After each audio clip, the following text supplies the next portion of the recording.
Good evening বন্ধুরা, কেমন আছো তোমরা? আশা করি তোমরা ভালো আছো, আমিও ভালো আছি। তো চলো সন্ধ্যাবেলায় রান্নাটা স্টার্ট করে দিই। রাত্রে ডিনার। তো দেখলাম ফ্রিজে একটু পনির আছে, একটু ক্যাপসিকাম আছে, তো ওই দিয়ে পনির চিলি হয়ে যাবে। আজকে আমি বাটার দিয়ে পনির চিলিটা করব।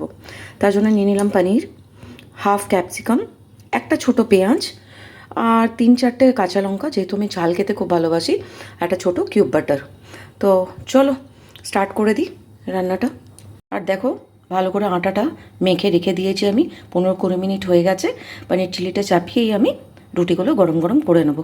তো আপাতত আটাটা এখন সাইডে রাখি। তো চলো স্টার্ট করে দিই। কড়াইটা চাপিয়ে দিলাম, দিয়ে দিলাম ছোটো একটা কিউব বাটার। ব্যাস এটা মেল্ট হয়ে গেলেই আমি দিয়ে দেবো কাঁচা লঙ্কাটা।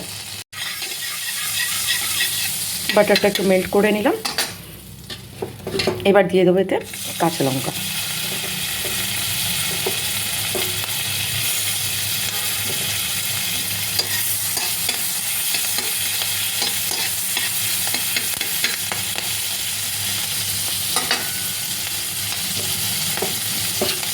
এরপরে দিয়ে দেবো পেঁয়াজগুলো।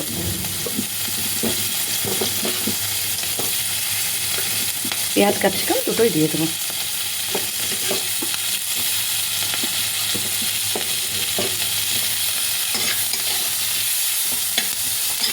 জাস্ট একটু সটে করে নেবো।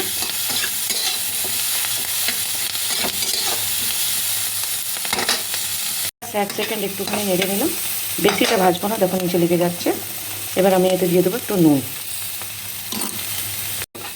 নুনটা নেড়ে নেবো। গ্যাসের ফ্লেম আস্তে করে দেবো, একদম লো করে দেবো। এরপরে দিয়ে দেবো আমি একটু কাশ্মীরি লঙ্কার গুঁড়ো। তারপরে দিয়ে দেবো অল্প একটু চিনি।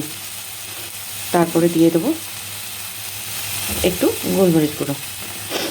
ব্যাস এটাকে একটু নেড়ে নেবো। এই সময় আমি পনিরগুলো দিয়ে দেবো।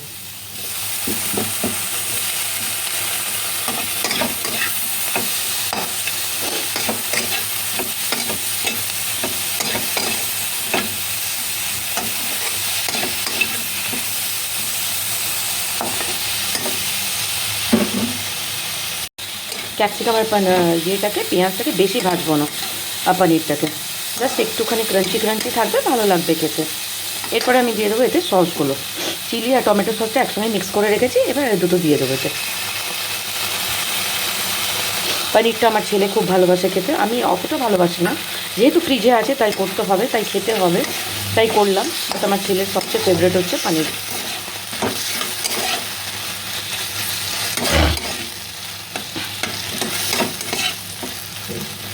সসটা দিয়ে দিলাম, ব্যাস 2 সেকেন্ড আর নাড়বো, দিয়ে নামিয়ে দেবো। দেখো রেডি আমার পনির চিলি। ব্যাস এটা সার্ভ করে নেব। করে নিচ্ছি রুটি। রুটিটা দেখাবার কিছু নেই, সবাই করে, তাও একটু দেখালাম। দেখো রুটিগুলো করে নিচ্ছি। তো রেডি হয়ে গেল আমার রুটি আর পনির চিলি। তো কেমন লাগলো জানিও আমাকে। Tata, good night.